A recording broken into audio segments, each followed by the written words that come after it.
If your life feels out of control, these 4 daily Stoic lessons will snap you out of it. You're waking up every day feeling like something's missing. You scroll through fake smiles, empty messages, meaningless goals. The people around you. Most don't even care if you make it or not. You've given so much and gotten so little in return.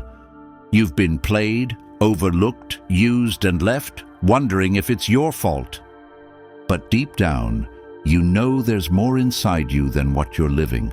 And today isn't just another video. It might be the moment everything changes, if you stay until the end.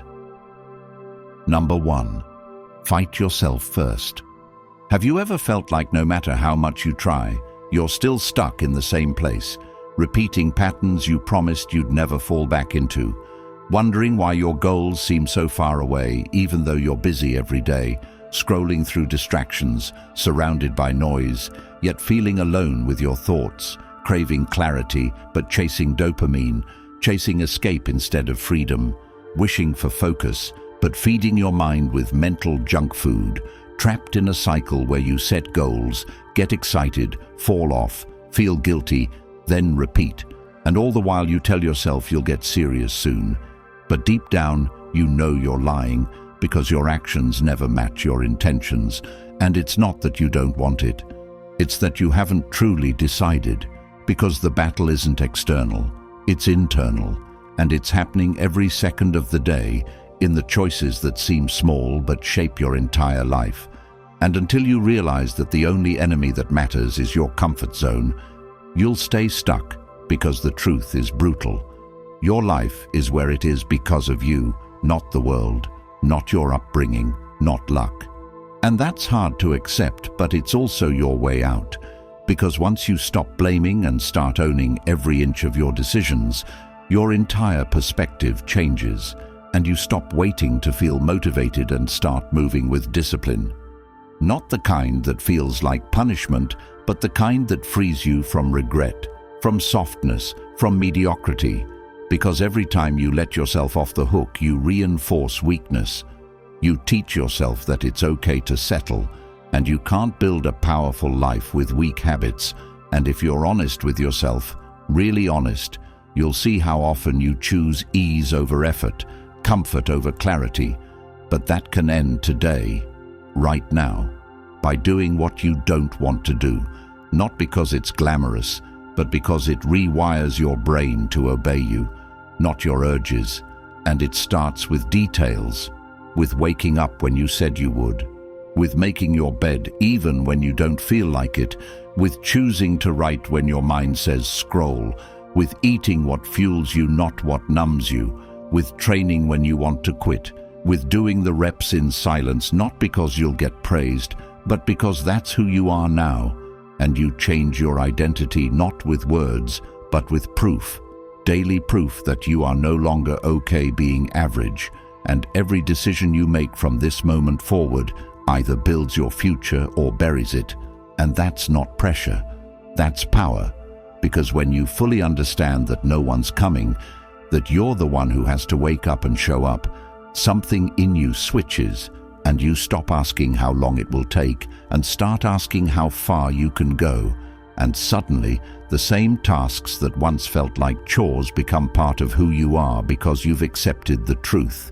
If you don't master yourself, you'll be ruled by everything else. So fight yourself, not with anger, but with intention, with structure, with truth, because the version of you that's out there living the life you dream about, they're not lucky, they're disciplined, and that discipline didn't come easy. It came from being fed up with wasting potential. So you can start now, today, in this moment, not by doing something massive, but by doing something different, consistently. And soon your patterns change, your confidence grows, and you look back and realize the real fight wasn't the world. It was always you.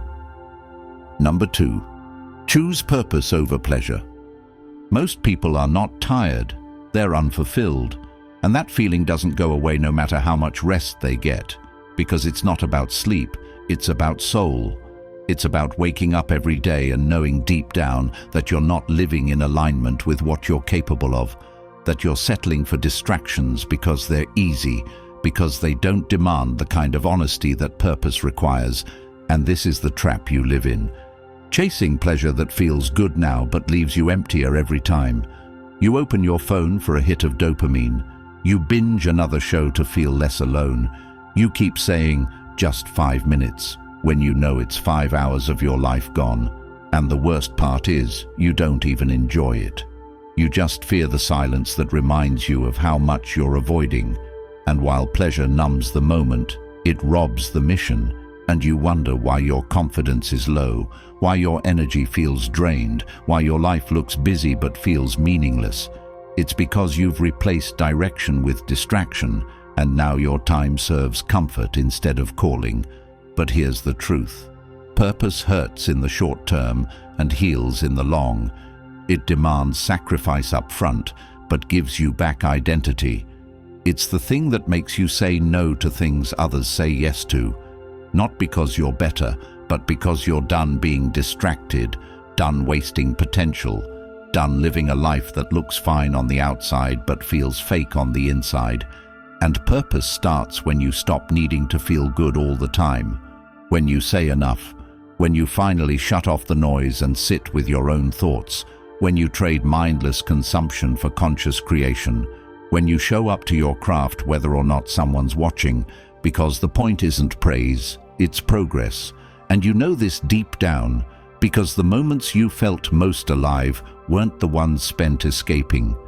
They were the ones where you gave your full self to something that mattered, something that stretched you, something that reminded you that your life isn't here to be wasted chasing shallow highs, but to be built into something deeper and to live with purpose.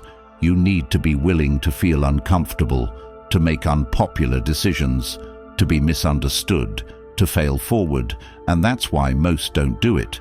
Because it's not flashy, it's not easy, it doesn't come with applause, but the reward isn't in validation. It's in knowing you're becoming who you're meant to be. So look at your day, look at your time, and ask yourself, are these actions pulling me closer to purpose or pushing me deeper into avoidance? And when you start answering that question honestly, your life will begin to change, because clarity comes with discipline. And the more you align your time with your true priorities, the more momentum you build, the more self-respect you gain. And suddenly, you're not chasing the next hit of pleasure. You're pursuing a path that gives you strength, and every time you choose the hard thing that serves your higher self over the easy thing that feeds your lower self, you rewrite your future. So choose wisely, because one choice at a time is how you reclaim your life. Number 3, be hard on yourself. You say you want more from life, more freedom, more strength, more focus, more respect. But your actions don't match your words. You set goals and then let them slide. You talk about discipline but live by convenience. And you wonder why your self-belief is so shaky. It's because deep down, you know you're lying to yourself. And every time you choose what's easy instead of what's right, you confirm the worst fear, that you don't really mean what you say, and that fear grows louder every time you make a promise to yourself and break it, until eventually you stop setting goals altogether because it hurts too much to fail again. And that's when the spiral begins, when comfort becomes your identity, and every little excuse becomes your daily language. And what you don't realize is that the longer you go easy on yourself, the harder life gets. Not because life changes, but because you've lost the edge that made you capable of facing it. And that edge only comes when you stop negotiating with weakness. When you wake up and decide that the standard is non-negotiable, not because someone's watching, not because it's on social media, but because you said so. And if your word means nothing to you, nothing in your life will feel solid. You'll feel like a fraud even when people praise you. You'll doubt every achievement because you know it wasn't earned fully. But this can shift, not overnight, but daily, with the simple decision to stop letting yourself off the hook. And this doesn't mean beating yourself up. It means holding yourself to a higher level of accountability than anyone else could. Because no coach, no book, no video, can replace what happens when you decide to respect your own rules, when you stop letting feelings dictate actions and start living by principle, when you push past comfort on purpose because you've had enough of wasting time, enough of feeling weak, enough of lying to yourself about what you're capable of. And the moment you start holding that line, your confidence shifts, because self-respect doesn't come from being nice to yourself. It comes from proving you can trust yourself, and that trust is built in the dark, when no one sees, when it's cold, when you're tired, when it doesn't feel worth it. That's when it counts the most, because that's when identity changes. And this identity isn't something you speak into existence. It's forged in repetition, in those moments where you feel the urge to quit, but choose to show up anyway. And every rep of discipline makes you stronger, not just physically but mentally, because you start becoming someone who does what they say, someone who finishes what they start. And if you truly want to live a life that stands out, then you have to live by standards that others won't. And that means rejecting the softness that's crept into modern life, the culture that tells you to go easy, that everything's fine, that you deserve rest. But rest is earned, not assumed. And most people haven't done anything worth resting from. They've just gotten tired from their own indecision. And the way out is ruthless honesty, followed by consistent execution. So raise your standard, track your habits, keep your promises.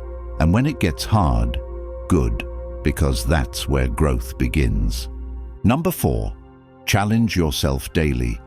Comfort isn't peace, it's decay in disguise. And the more you avoid difficulty, the smaller your life becomes. You stop stretching, stop risking, stop dreaming, and suddenly you're a shell of the person you thought you'd become, looking around and wondering how you ended up here, surrounded by average conversations, average habits, average results.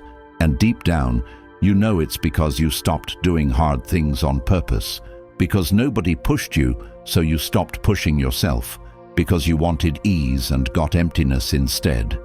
And the only way to break this cycle is to rewire your brain to seek challenge instead of avoid it, to stop making decisions based on what feels good now and start asking what builds strength later. And that begins with doing something difficult every single day, not for the result, but for the principle, because every time you choose challenge, you sharpen your edge. You remind yourself that you are capable of more, and you stop living like the world owes you anything and start earning the life you say you want. And challenge doesn't have to be loud. It's waking up when you said you would. It's writing when no one's asking you to. It's cooking instead of ordering in. It's sitting down to build that business instead of scrolling through someone else's success. It's facing the uncomfortable conversation instead of running from it. And what happens over time is that your mind adapts. Your threshold for pressure increases. Your tolerance for difficulty expands. And suddenly things that used to break you now become your warm-up, because you've trained for this. And that training doesn't come from reading or watching or waiting. It comes from choosing the hard path again and again until it becomes your normal. And soon the world begins to bend around your discipline because your energy changes. Your habits speak before you do. Your presence grows stronger, and people feel that you are built different, not because of talent, but because of toughness. And the most important person who notices is you, because nothing feels better than knowing you earned your growth, and you'll never earn that from ease, only effort. So stop waiting to feel ready. Stop waiting for the right mood or the perfect time. Do something difficult now, not to punish yourself, but to prove to yourself that you're still in control, because life is always going to test you. And if you haven't trained your mind to meet resistance with intention, you'll break every time something goes wrong. But if you've built your life on challenge, on choosing pain over passivity, then the world can throw anything at you, and you'll stay grounded, not because it's easy, but because you've become someone who doesn't need it to be. And that's the gift of challenge. Not just progress, but pride. The kind that comes from knowing you took the harder road and kept going, And the more you do that, the more unstoppable you become. So don't waste another day making things comfortable. Make them count. If this spoke to you, comment below. I choose discipline. Subscribe to the channel to keep content like this reaching the people who truly need it. Your support helps change lives.